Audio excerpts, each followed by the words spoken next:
Today I was running, and this guy passes me in the car. And it's about 100 degrees out here, 70% humidity. And the guy comes back around, looks at me. He pulls his car by me and says, "Why the f are you out here?" I said, "Because you're not." Sometimes your motivation needs to be because no one else wants to do it. We need doctors. We need lawyers. We need dentists. We need teachers. We also need savages. This message I do is not everybody. So I don't want to say that soft bullshit about, do you have sunscreen on? This message is dangerous. It's too hot. I'm not asking you to be like me. Do you? The mind will trick you. And it's saying, just sleep in today, you deserve it. Sometimes you don't deserve it. I've worked too hard. You really haven't worked hard enough. You're growing in a comfortable world. There's no real growth there. The real growth is right now, you don't want to, you know where you should go. That's why you're not there. It's that place where you wake up and you're, man, I don't want to do this today. What people don't get though, the physical is what starts everything. You have to challenge yourself physically every single day of your life. And that's where the growth comes from. Takes the growth in your mental aspect, in your spiritual, everything grows because you start feeling better about yourself. And not many things on the planet make you feel good about yourself, like getting after it, doing something that challenges you mentally and physically every day. We all have this list in our head, this magical list of all the shit that we don't want to even do because it scares it scares the crap out of us, or it makes us feel like we're not good enough. We all have the list. We all have it. So I had a humongous list of insecurities and crap, being called growing up, and my dad beating the hell out of me and having learning disabilities, stuttering.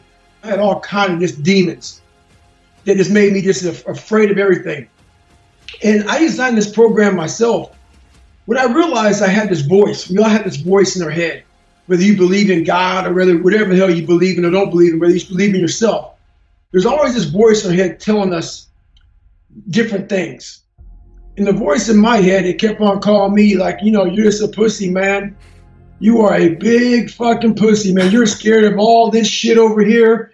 And the one thing that I really realized was for me to become a tough guy, and that's what I wanted to be. I saw myself as a very weak man. And for me to be hard and be tough, I had to start going over to that list, to start facing that, because I knew over there, I was going to find a whole new person. Because if I kept on doing the things that made me feel comfortable, I was going to continue being that same person I always was, the lying, insecure, fearful person living this nice, comfortable life of mine. So I just designed a very uncomfortable world for David Goggins. Started with very small goals. It wasn't like I went out there and, I started out real big, and I realized that the big goals were just crushing me, because they weren't happening fast enough. And I had to start making big things very small. And I had to take a lot of pride and a lot of satisfaction from the fact that, I had to lose 106 pounds in like less than 3 months, which was an impossible task for anybody to do. So instead of looking at 106 pounds, man, I was happy to lose a pound. I was happy to run a quarter mile, because you know how it is as a power lifter, man, you're not running anywhere. For me, when I was a power lifter, man, I was so crazy about calorie content and losing calories that I hated even walking to the refrigerator. I didn't want to lose any calories, because I knew losing calories meant losing strength.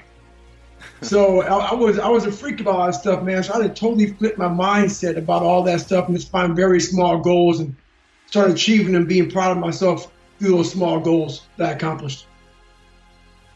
I found great power in facing my fears.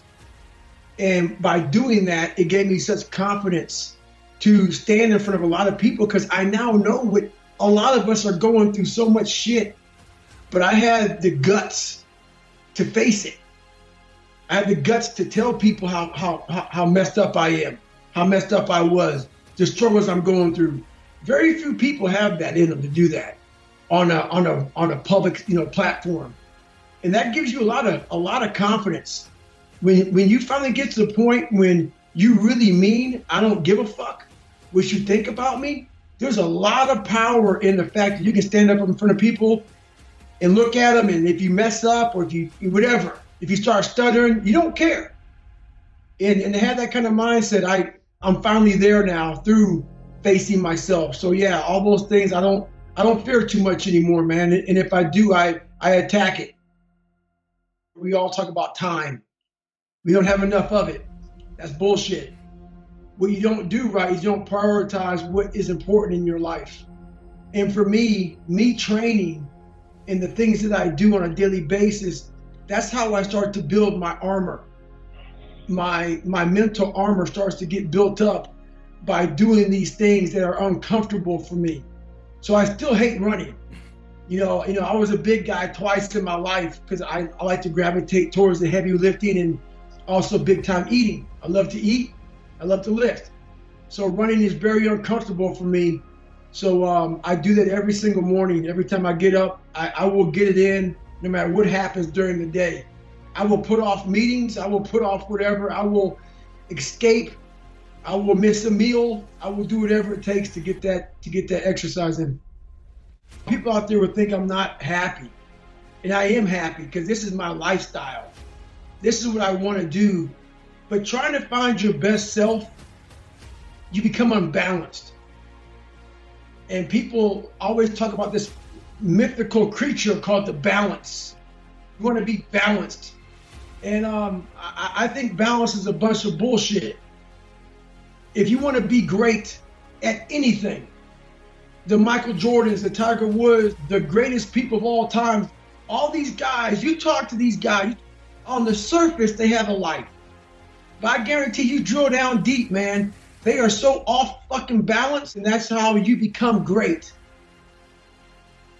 And I realize a lot of us big guys, man, we got some serious demons. The biggest thing in life that you have to do is you have to be proud of yourself. You have to start developing that personal self-esteem.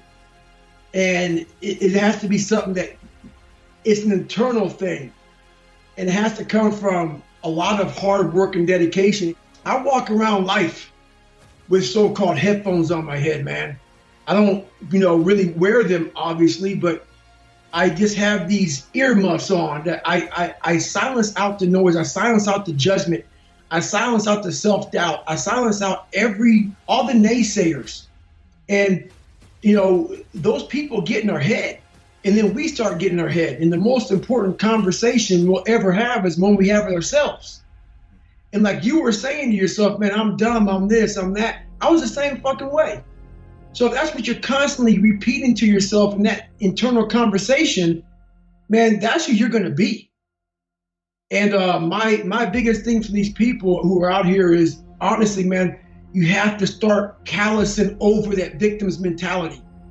You have to start building this mental armor that no matter what anybody said, that you can be in a room full of 1 million people and all million can be like against you and calling you names and whatever. And you be like this, you know what? Roger that. You can go fuck yourself, man. 'Cause I know exactly where I'm going. I know exactly what I'm doing. That's the kind of self-esteem you have to build in yourself, man, in this kind of society today, because it's tough. It's tough out here nowadays.